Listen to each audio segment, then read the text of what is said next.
energy companies are very familiar with what you do, but if people think about utilities and the transition to renewables, how does your company help them do that?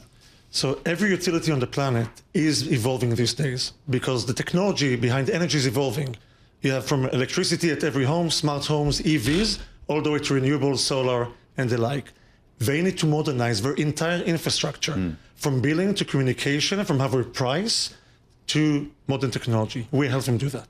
Hold on, I thought the president is canceling wind projects and he's talking about drilling more in the U.S. and building nuclear. Look, nuclear takes a really long time. We've spent a lot of time talking about that. Are utilities pulling back on renewables? The state with the most investment in renewable right now is Texas. It's cheaper. Solar is cheaper, more accessible, more affordable. You can buy it faster than building a new nuclear power plant. There's more solar investments than any other energy form. It's apolitical. Can it be done even with tariffs on hardware that comes from China?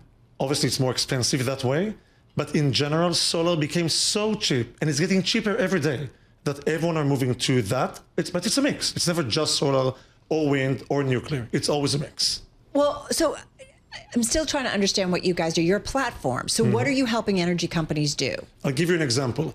If you have, you're cooling your home during the summer, or you have an electric vehicle you charge at 7 p.m. when you get home, that creates a massive spike on the grid. And the issue is the grid is actually built for the maximum point in time. So every spike is really expensive for us as consumers. What we do is help manage that spike, spread it a bit. Maybe we charge your car a bit later at night, as long as you wake up and you have enough juice. Maybe we cool your home slightly differently during the day. That's one example. There's many examples like that.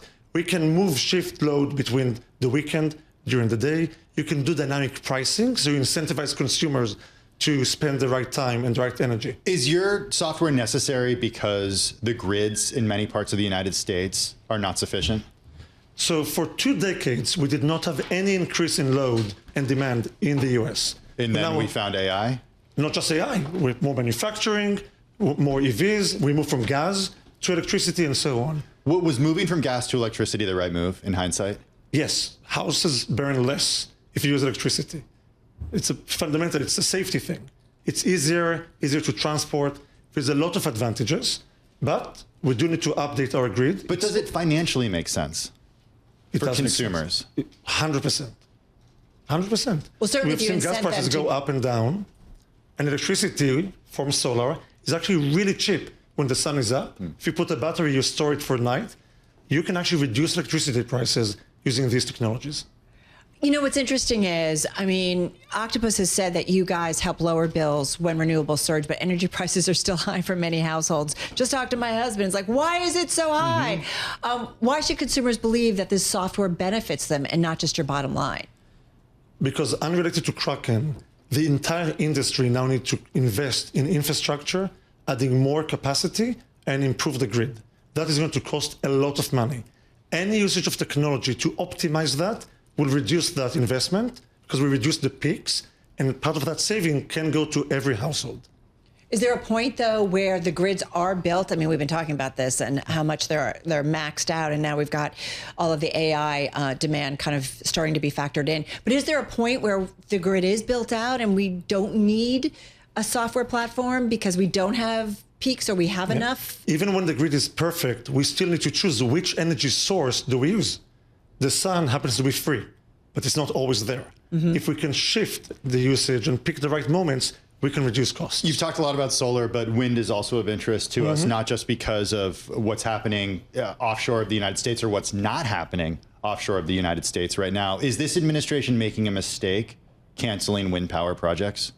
Look, some countries believe it's a really good investment for the future. The truth is you need a mix, you need variety. The ideal mix is a bit of everything versus choosing one over the other. So you think the US should have wind power? I think we need to have a mix of everything versus just pick one or favor it, and price goes into account. Investing in gas, for example, there's a 5-year wait, there's a line to get a new generator, a new turbine. So we have to have a mix. We are talking with Amir Orad. He is Chief Executive Officer of Kraken Technologies, joining us here in studio.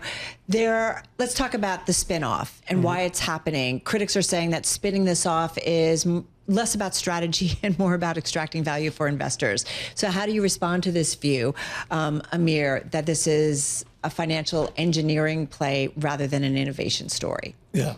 Kraken was born inside an energy company. Very few successful tech companies were born inside an energy company. It's actually quite rare. It made us who we are, improved our technology and knowledge of the space tremendously, but we would like to work with other energy companies who may compete with our parent company.